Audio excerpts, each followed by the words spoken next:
slimy.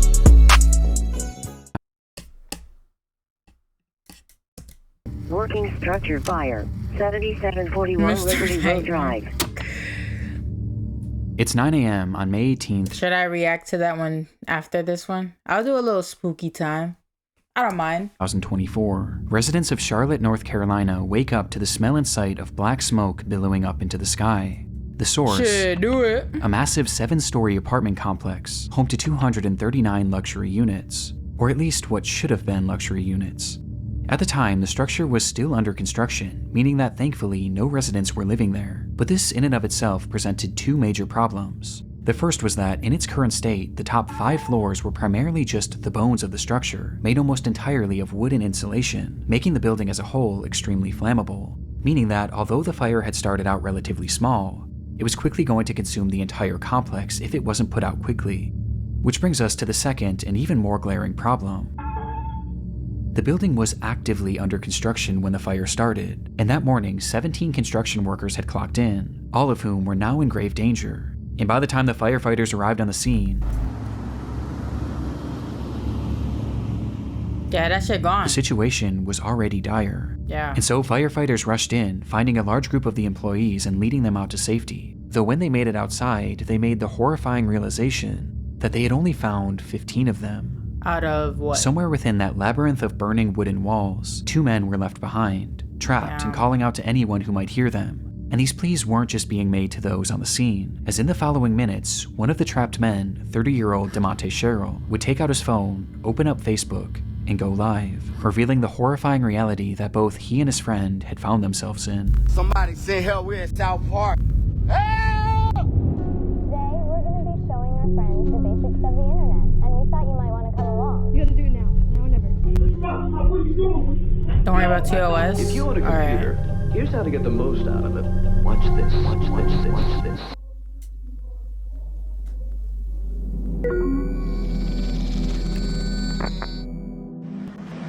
Yo,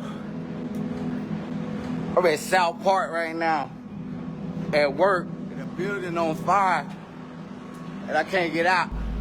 The stream showed DeMonte Sherrill and his friend Reuben Holmes somewhere deep within the prospective apartment complex, and though the fire hadn't yet reached them, the smoke certainly had, blanketing them in a thick impenetrable fog, not only making breathing extremely difficult, but also making it nearly impossible for rescuers to see them. It's getting harder and harder for them to see us. How would We're you gonna have to escape find her that? ass. See.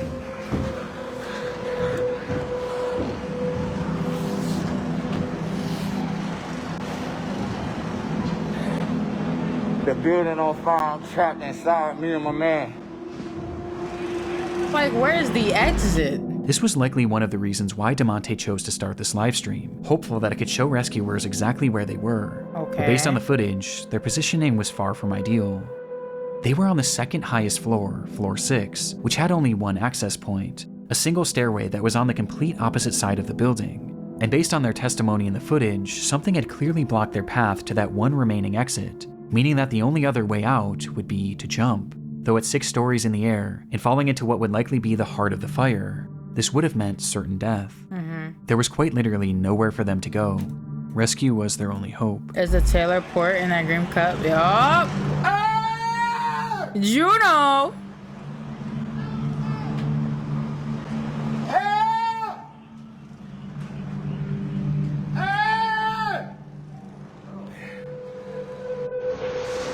Yo, this building is on fire. I'm at work.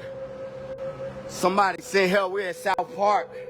Seemingly Nah, realizing that's- this, DeMonte began to grow I'd be more desperate, panicking, yelling out yeah. into the void of smoke, while Reuben can be seen in the background waving his phone flashlight, with both men doing anything they could to help rescuers find them.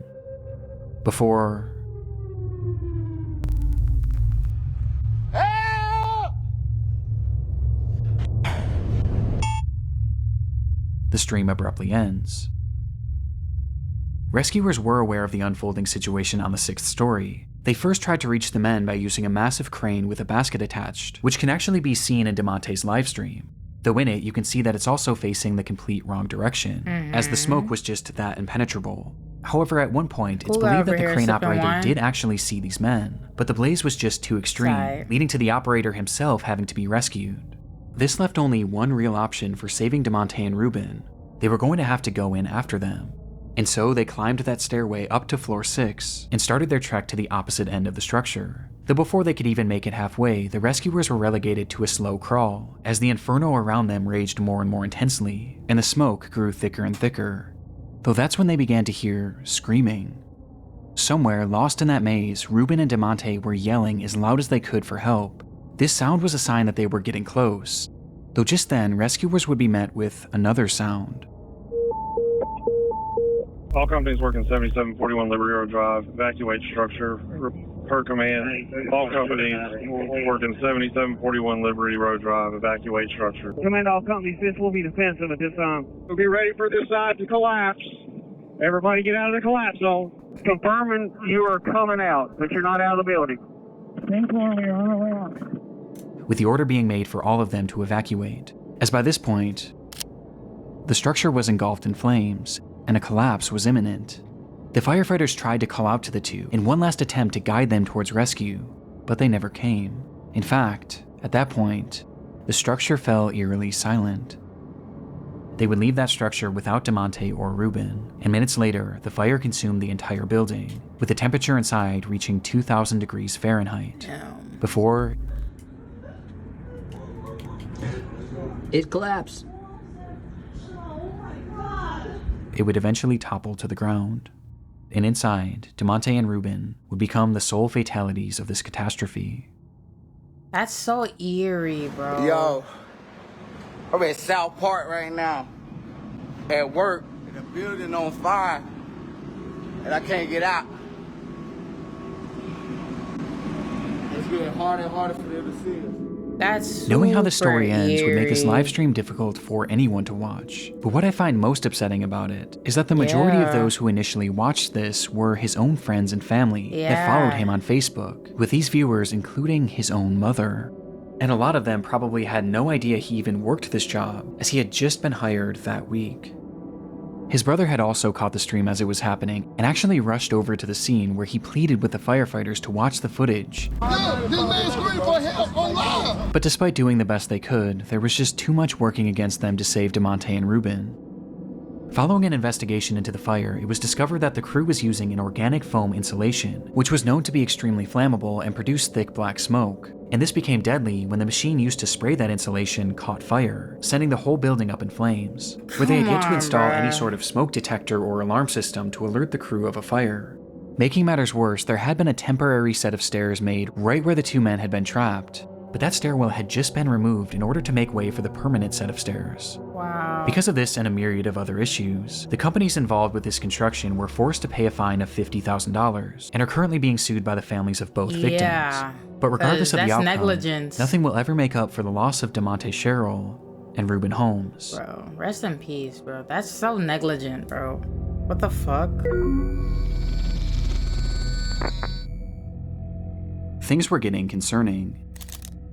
Johnny Cashman spoke to his family nearly every single day, but now, on the 6th day without receiving any communication from him, they knew that something was wrong. Johnny lived in Lynchburg, Virginia, hundreds of miles away from his home in Maine, and so, being unable to check on him themselves, they called police in the area and requested a welfare check. Police entered Johnny's apartment on the 19th of April, 2022, and hours later, they would call his parents with the news that they had found their son dead on the floor.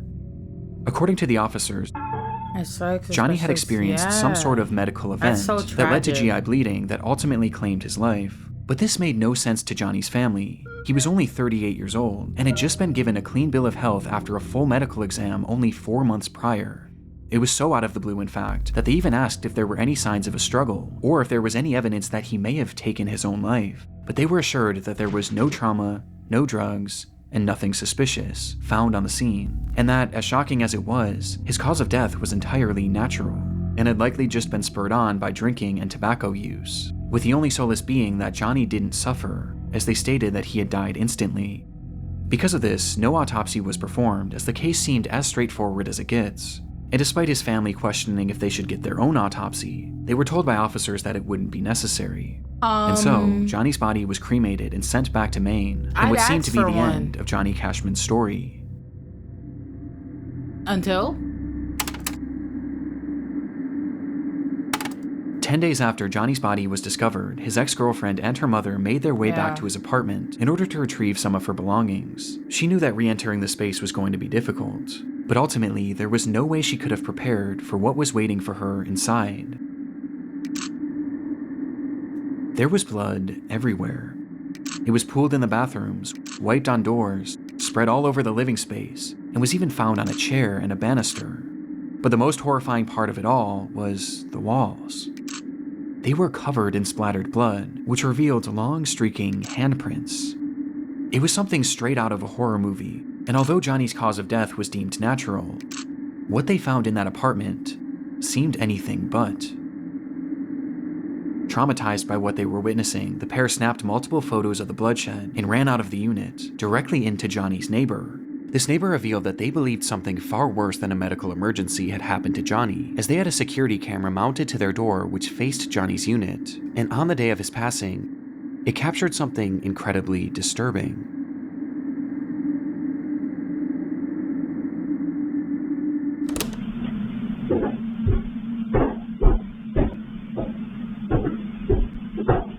The footage shows Johnny making his way up the flight of stairs leading to his apartment at around 3:03 p.m. Okay.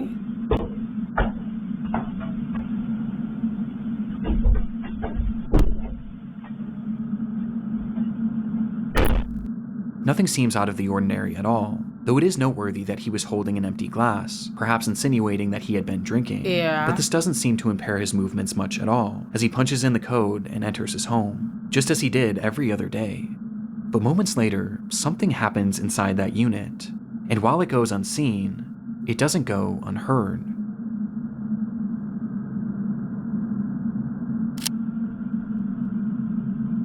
Oh, dude, what the fuck? What are you doing? Yo, what the fuck, dude? What are you doing, man?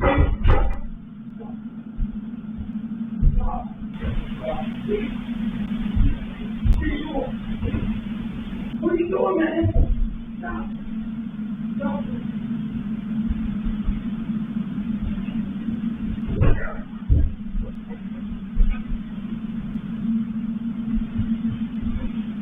Stop.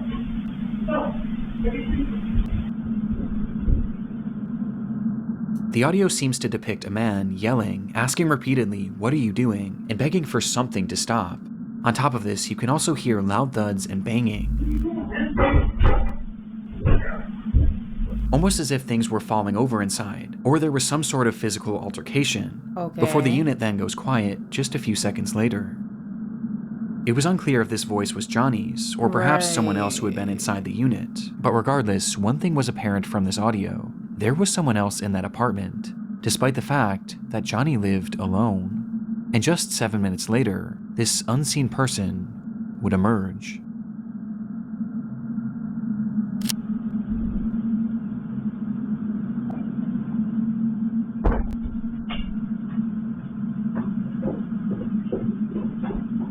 This clearly wasn't Johnny, and after leaving the unit, the anonymous man nearly makes it out of the building before he seems to change his mind. Wait a minute, but hold on. Do they show somebody else coming in his house or leaving it, right? I'm not tripping, right? Exactly, like... Okay, hold on. I'm confused now. So,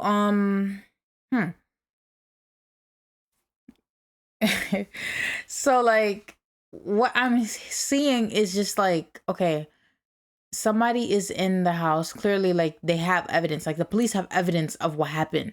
But then they still say, oh, it's, like an accident. Not like an accident, but like, they said that his death was natural. How? If like an investigation happened and then you can clearly see all blood all over the walls and everything. And then if you were smart enough, which I'm pretty sure they are, to see the evidence and the footage, why lie? What's...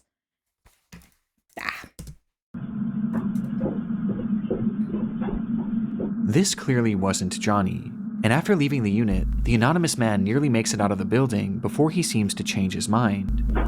And then...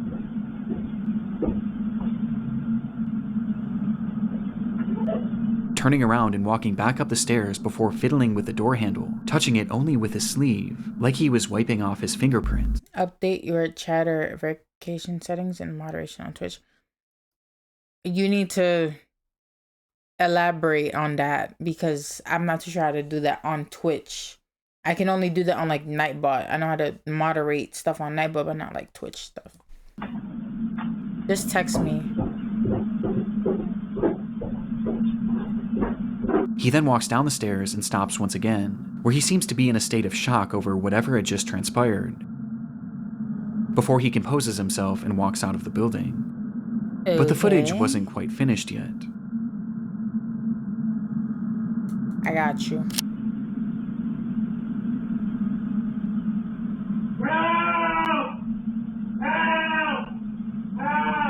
Is he... Just 1 minute later, you can hear Johnny shouting for help from inside the apartment, to which moments after, he stops, and no further sound or activity would come from Johnny's unit until police arrived 5 days later. The footage and the scene at the apartment seemed to contradict what Johnny's family had been told about his death. Exactly, so why did they lie? The blood all over made it obvious that Johnny's death had not happened in an instant. And this, coupled by the presence of this unknown man who was clearly distraught and wiping off his fingerprints, as well as the sound of the apparent struggle inside, seemed to point towards something much more sinister than what was initially conveyed to the family. But even with this footage, police still believed that Johnny's death was due to a medical emergency, as they quickly changed their initial story, saying that the blood spread was due to uncontrollable vomiting, and that Johnny had in fact likely suffered, at least for a short while.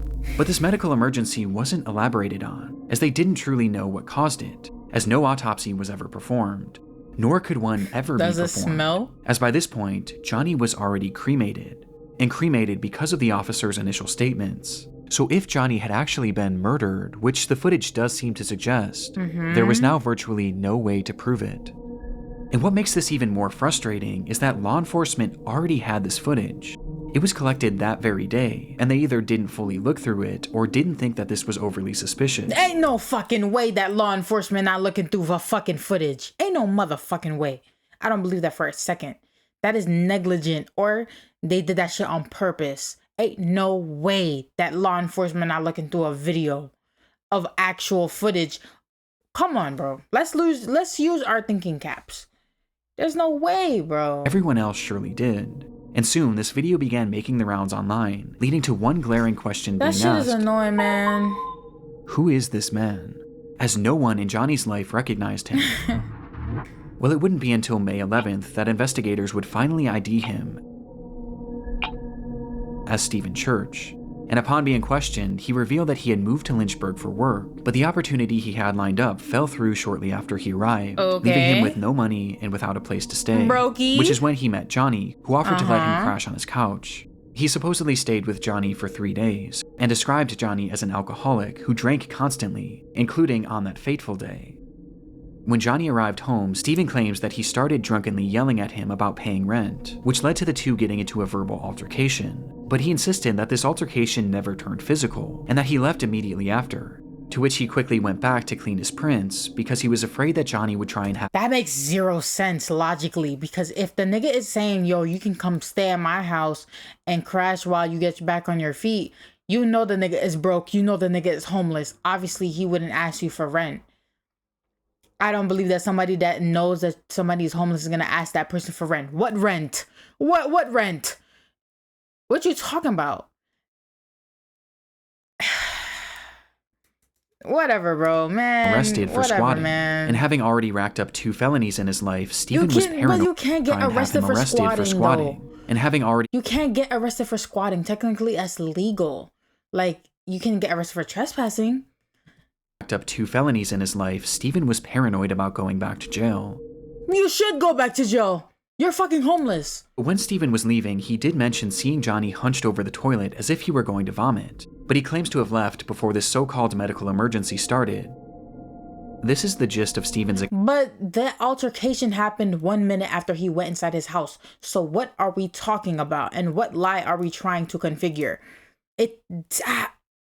I'm just confused because it really just makes no sense. None of it makes sense.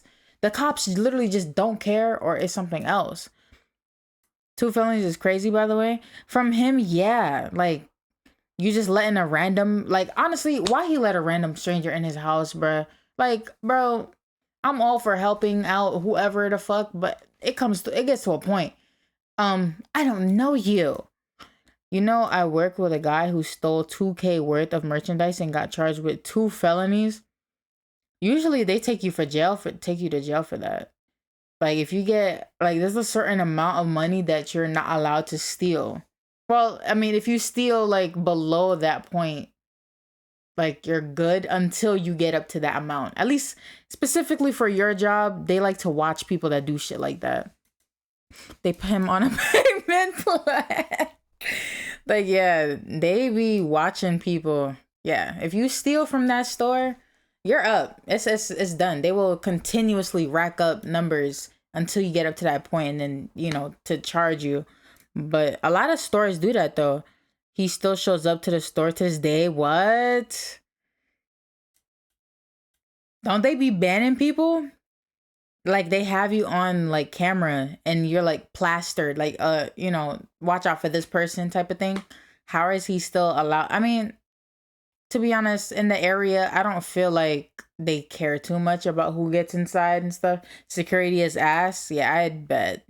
I don't think half them niggas care about that job. Like, it's already, yeah. From that day. But the problem is, it doesn't really match up with what we're hearing in the video. Like, that doesn't sound like, oh, where's my rent? Da da da da da da. It didn't get an altercation didn't happen. My nigga, it sounded like he attacked him out of nowhere. Maybe to try to steal the house. Like, how can you try to steal the house? What's up, nigga? 410 midget ass undercover is crazy. She spends half her shift flirting with my coworkers. Yeah, I bet. Girls that are like security, most of them don't do shit. The other of them are just gonna, like, you know, talk to people. Like, come on now. I'm not being misogynistic about it. And just being realistic a little bit. Like, what is a 4'10" girl going to do against what, a 5'7" guy stealing some apples? Speaking of apples. But yeah, I don't think they're gonna even run after the nigga. Like, whatever, bro.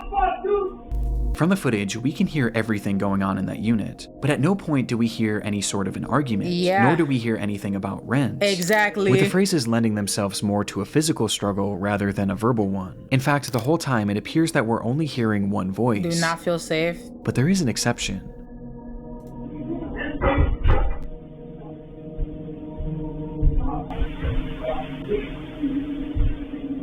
To my knowledge, it's never been conclusively determined whose voice is who in the recording, and either scenario paints a far different picture of what may have happened inside that room. But regardless, this audio makes it clear that Steven's story was fabricated at least to some degree, as he also fails to account for the loud banging in the background. And because of this, his version of events is generally rejected, with most people seeming to believe one of 2 main theories. There was a guy sleeping in Starbucks about 40 minutes after closing. Mind you, that closing manager is still hired to this day. Listen, man, when it comes to jobs and stuff like that, like, if you don't care, I don't care. You know, I'm not gonna overexert myself if I visibly see even my managers don't give a fuck about the job. If I clearly see you don't care, there's no way that I'm gonna care. Ain't no fucking way that I'm working harder than a fucking manager. There's no way. It makes 0 sense. I'm definitely not doing that. So if I was to see that, I'd be like, oh, okay, sure. That's not my fucking problem. It's no way that I have to, like, mediate that. That's not my job. What? But the fact that they're still hired, I'm not surprised. Like, them niggas do not give a flying fuck. The first is that, upon arriving home, Johnny and Steven had gotten into a physical altercation, resulting in Johnny taking some sort of blow to his abdomen, which in turn triggered or exacerbated this medical emergency. GI bleeds are horrific, and can certainly cause the level of bleeding that was found in the apartment. Yeah. And perhaps seeing all the blood coming from Johnny, Steven started yelling at him before deciding to run off, fearing that he would be charged for murder. This would explain Steven's demeanor and actions after leaving the apartment, and why he may have fabricated his story, as he knew or knows that he was directly responsible for Johnny's death. and this blow to the abdomen could have easily been missed by investigators, as the injuries would have been primarily internal. The second theory is that upon arriving home, Johnny naturally experienced a medical emergency leading to this catastrophic GI bleed. Upon seeing this and perhaps being in a state of shock, Stephen yelled at him, demanding to know what was happening and telling him to stop, as perhaps he was moving around the apartment and tracking blood everywhere, which would explain the other voice saying, "I can't stop." I could see how this experience would make no sense to Stephen, and perhaps just having no idea what was happening, Could he you left. get like a GI bleed from drinking too much? Could that be a thing, like a factor? If that second theory is right, but then again, it's like, why would he wipe his prints off the handle if you didn't do anything? And then like, why not call the police as well if you know that you're like innocent? I don't know how much of that second theory I believe. To make it look like he was never there, as he was afraid of being blamed for whatever was happening to Johnny. I guess. And so he essentially left Johnny there to die, whether knowingly or unknowingly. What bothers me about this theory is why 911 was never called, not only by Stephen, but by Johnny too, as his phone was found in the unit with blood on it, implying that he had it in his hand at some point, though it's possible that the massive blood loss just made him too disoriented. Both of these theories seem believable, or at least more so than the explanation that Stephen had given. However, in October of 2022, Johnny's case would officially be closed for good, with Stephen being cleared of any wrongdoing, as Johnny's death was labeled the same way that it always has been, a medical emergency that couldn't be further elaborated on, with the most relevant evidence being that Stephen's shoe prints were not found in the blood, but Johnny's were, implying that he had not been part of the struggle. Okay. But in my mind, this can be explained by both theories mentioned previously. Though regardless, without the possibility of an autopsy, this is likely where this case ends for good. They should have did an autopsy, autopsy, with this disturbing footage, I can't help but think that there was more to the story. I didn't think that, you had an option to not do an autopsy. I thought everybody got one. What? Yeah, heavy on L. Cobbs. No. That's so stupid. What do you mean I don't get an autopsy? Like you would just assume? It was around 7:30 a.m. on a warm July morning back in 2019. 17-year-olds Bethany Martin and a 16-year-old friend decide to walk to a gas station near their home in San Antonio, Texas. And as the two of them made their way down the road, their path brought them parallel to a drainage ditch, which was often filled with various trash and other discarded material. But on this day, something far more interesting caught their eye. It looked like a man crouching down and leaned up against one of the concrete walls. But the closer they got, the more they realized how unusual his posture was. He looked completely unnatural, and he wasn't moving. And by the time they came face to face with him, the reality of the situation would hit them. They had just found a dead body. This discovery was enough to traumatize anyone, especially two teenagers, and upon calling the police and being sent on their way, Bethany and her friend would make the long walk back home contemplating what to do next, before they eventually landed on the idea of sharing their experience with the world. And so, as soon as they got in the door, they began to set up lights and their camera in order to film a TikTok.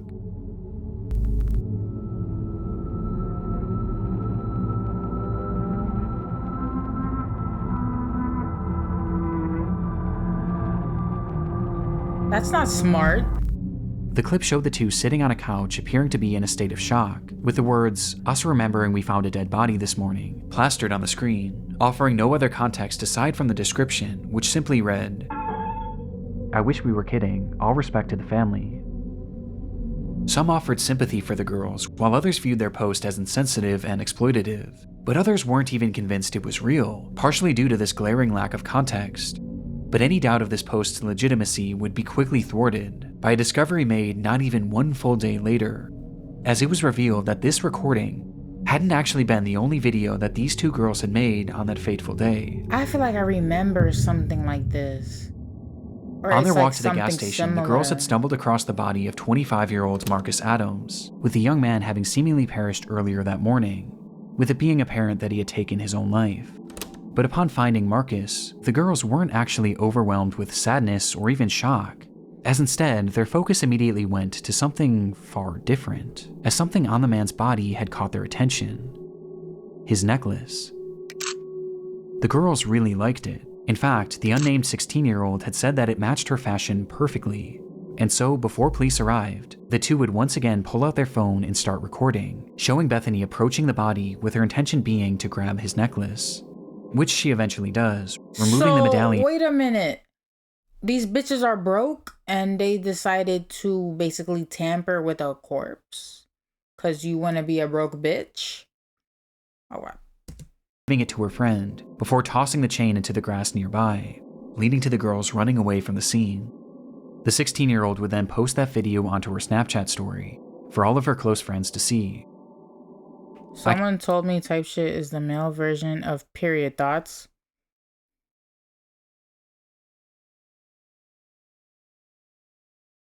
I don't know. I don't necessarily think that it is low key. Just cause like, I mean, type shit is just like, you're saying okay to something, or you're saying you feel me in a way, but just using one word to say that, you know? Period is like, it's like saying like, okay, and then that's it. I don't know. Is it the girl version? I don't know. I feel like period is more like a solidified like answer to something, rather than type shit is like wishy-washy. Like I don't really know how to answer that type of thing, you know? Like you don't know how to answer it, you know? You can see that. Like that's what I'm saying. Like I can understand in a certain extent, like yeah, they're kind of similar, but nah, bro has been presented with the question of the decade.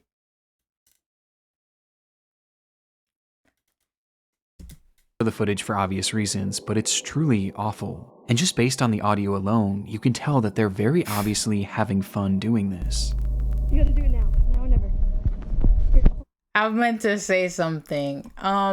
This reminds me of when people go exploring. I deadass forgot the word for it. It starts with an R. But by the way, you didn't react to the new Mario Kart and Donkey Kong. You didn't tell me to react to that. You said react to the you said to react to Nintendo Switch. To Nintendo Switch 2. I'll do it after this. But yeah, there's this thing that like basically you put in like a keyword, I guess, and then it takes you to a random place to go exploring, like where there's like, I don't know, like a mall or some shit. I don't know. But people usually find like dead bodies or like crime scenes or some other weird extra shit. Like I remember me and my best friend, we were kind of into it at the time, but we would never do it though. Like I'm not one to do that. And you watched a fucking CBS News video instead of the plethora of new trailers that came out. So, okay, Mr. Well, why did you click that video? Why don't you just, you know, recommend me one to watch? How about that? How am I supposed to fucking know? Like, where do I even start to watch that shit? So, I'll get back to you on that. I did. And you watched the CBS? Oh my God. What did you recommend me? What did you say? Because I'm scrolling up and I don't see anything. Nah, hold on.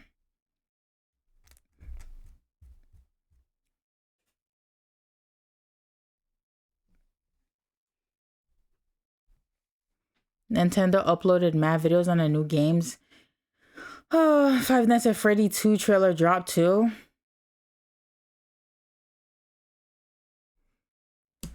Oh my God, oh my God. Oh my God, oh my God.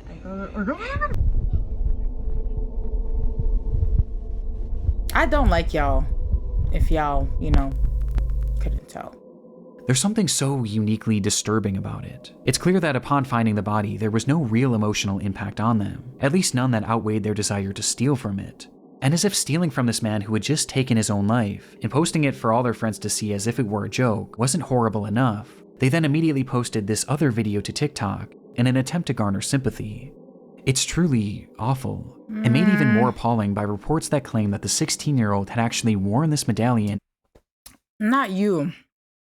I'm talking about the nigga with the purple icon. Womp womp. Put the reactions in the bag, bro. The TikTok video and in others made following its posting.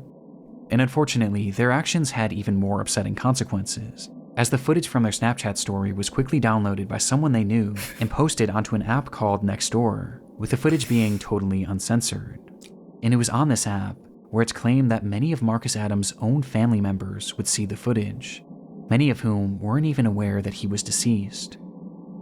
Just one day after posting this TikTok, both girls were questioned by the police after the incident and the footage was reported to them. And as a result, Bethany would be charged with theft of a human corpse, but would ultimately avoid any serious jail time. I guess. Meanwhile, the 16-year-old's name and charges were never publicly released, but we do know that the medallion was returned to the family. Perhaps unsurprisingly, Bethany would later come back to her TikTok page shortly after her arrest and share her side of the story, where she gave a less than half-hearted apology, while also claiming to be the victim, saying that her friend Why did this bitch do it like this, though? So she just sat in front of a fucking camera and pressed record and then fucking edited that shit, putting mad words on top of her head and then looking up like, bitch, you're stupid as fuck. That shit is so stupid. That shit is whack. Her to steal from Marcus, as well as pressured her into making that TikTok in the first place, because she thought it would be a hit. Okay. Though obviously this didn't go over well. Yeah. That bitch is dumb. On December 20th, 1984, 12-year-old Janelle Matthews disappeared from her home in Greeley, Colorado in the evening hours.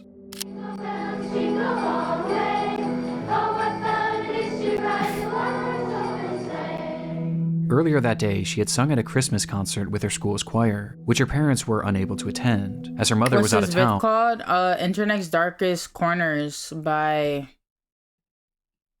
Nick Crowley. Her father had gone to her sister's basketball game nearby, leading to Janelle catching a ride home with a friend, being dropped off at her house sometime around 8:15, where she excitedly spoke to her father on the phone, letting him know that she had arrived home safe and sound. Approximately 1 hour later, her father, Jim Matthews, pulled into the driveway to find the garage door wide open, and the house completely empty. Yeah, Janelle whatever, was nigga. gone, Nobody asked you. leaving behind her winter coat and even her shoes, despite it being a frigid, snowy night. And it was within that snow that was quickly piling up that lie one of the only real clues left behind at the scene. Footprints, leading directly to one of the home's windows, insinuating that someone had been watching Janelle. 12-year-old Janelle Matthews disappeared from her Greeley home 1 month ago today. It's believed she's the victim of a kidnapping. She has not been seen or heard from since December 20th. Her disappearance became a big news story almost immediately, with the whole community and really the whole country becoming invested in the fate of this girl, thanks in large part to her being one of the very first milk carton kids, meaning that her face and information about her disappearance was shown on countless milk cartons all across the country to get the word out. And as a result, this case became huge in the mainstream media, as even politicians began to make note of Janelle's story, with then-President Ronald Reagan mentioning the girl in one of his speeches. I learned about Janelle Matthews of Greeley, Colorado, 5 days before Christmas. Janelle disappeared from her home. Though even with this publicity, this didn't necessarily guarantee results, and soon months would turn to years, and eventually to decades. And all the while, Janelle's whereabouts remained a complete mystery. Eventually, the rise of the internet would start to play a key role in this case, where even in the late 2010s, over 3 decades after she had vanished, her case was still being shared and still being discussed, just as it had been 3 decades prior, with it still being a point of contention for politicians, even as recently as 2019. Damn. When a man running for governor of Idaho mentioned her disappearance in a Facebook post, 35 full years later.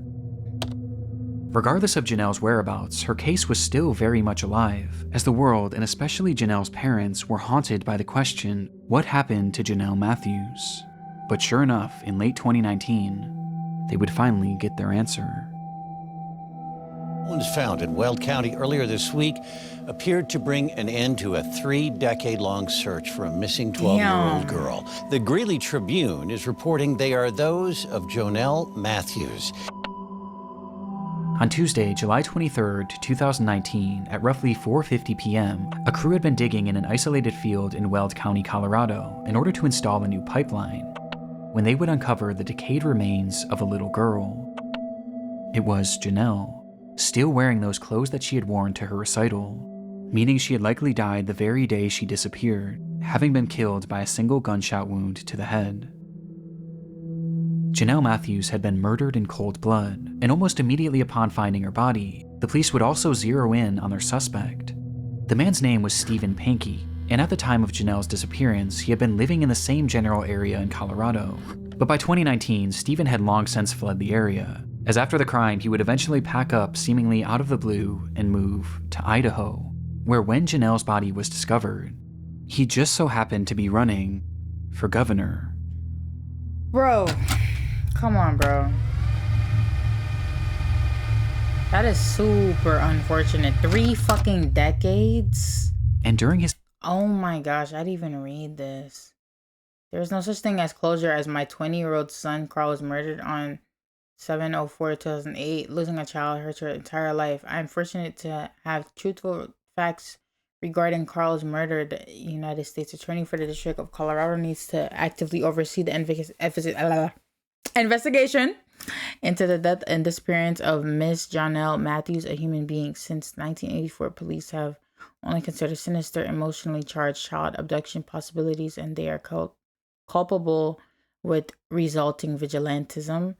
The public deserves the uncensored truth, even if it hurts the reputation of local law enforcement. Pray for truth, not revenge. So you lost your own child, but yet you killed someone else's, and then you have the audacity to talk about it. And it was like, what? August? It's like 2 months before they found her body? Are you kidding me?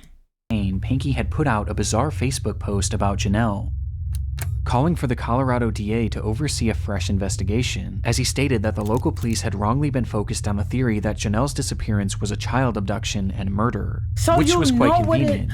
Oh my gosh, bro. Damn, bro. People deadass be doing shit like this too, and they're kind of like go unscathed. Like, people don't kind of like think twice about it. That's crazy. Just a few months after posting this, he would be arrested for the abduction and murder of Janelle Matthews. So he's trying to like, I guess he tried to, you know, throw it off trail. You basically told on yourself. Police believe that Janelle had first caught Stephen's eye when he was working as a janitor at the church she attended, with this leading to him stalking her and eventually abducting her on that fateful night, where he threw Janelle in his car and ultimately ended her life, for no reason other than his sick satisfaction. He then proceeded to bury her in a field 20 miles away, in a spot that he was certain no one would ever find her. Now, the evidence supporting this is mainly circumstantial, but it is incredibly concerning. Just one day after Janelle's abduction, Pankey decided to take his wife to California in order to celebrate the holidays with his parents, with this trip being completely unplanned, as his wife was only told of it literally the day of. And making things stranger, when they returned home, Stephen's car conveniently caught fire and was burned to a crisp, to which he offered no explanation for. But in response, he would take the car to a local scrapyard where it would be even further destroyed, taking any potential evidence along with it. Yeah. But while this is all strange enough, police say that the main indicator that Stephen was their man was his clear obsession with Janelle's case. Shortly after the slaying, Stephen began listening and watching any news reports he could on Janelle's case, while also having his wife read every single article about the missing girl out loud, to which he would often have her repeat them over and over again. I'm not gonna lie, bro. I would have caught on. I don't know if she didn't catch on, but I would have caught on. It's like, I'd be kind of weirded out. Like, why are you so obsessed with knowing about the case? Like, I can understand, like, curiosity, but... Obsession didn't stop is different. As he would then start frequently calling the police, wanting to talk to them about the case, even going as far as to give them potential leads, as he claimed to be fearful that he was going to be blamed for the crime, despite having seemingly never even met her. And it was during some of these many unusual phone calls that he was said to have given details on her disappearance that were never actually made public. His obsession was entirely uncanny, bringing up her disappearance at random even decades later, with his Facebook post being a perfect example. And as it turns out, one of Stephen's most incriminating statements came as a result of something he mentioned in that infamous message. In it, Stephen says that his son Carl had been murdered in 2008, which is in fact true, as the murder was actually fully solved, with it being confirmed that Stephen had nothing to do with it. But when he was mourning the loss of Carl, something unusual happened. His now ex-wife recalled that following Carl's death, Pinky never once cried until the day before his memorial service, where she watched him from a distance walk up to their son's urn and begin to sob, eventually blurting out, "I hope God didn't allow this to happen because of Janelle Matthews." Okay. Despite maintaining his innocence to this day, Okay. Pinky was sentenced to life in prison with the possibility of parole in 2040, his conviction coming 12,634 days after Janelle Matthews' disappearance, with Pinky's cryptic Facebook post serving as a dark relic of his twisted obsession that would eventually expose him as Janelle's killer. Rest in peace to her. That is insane. Who does shit like that, bro? I want to give a massive shout out to my buddy Ryan, aka Nexpo. A lot of and niggas got the audacity to be like, "Oh, I hope that this didn't happen because of his son or because of her."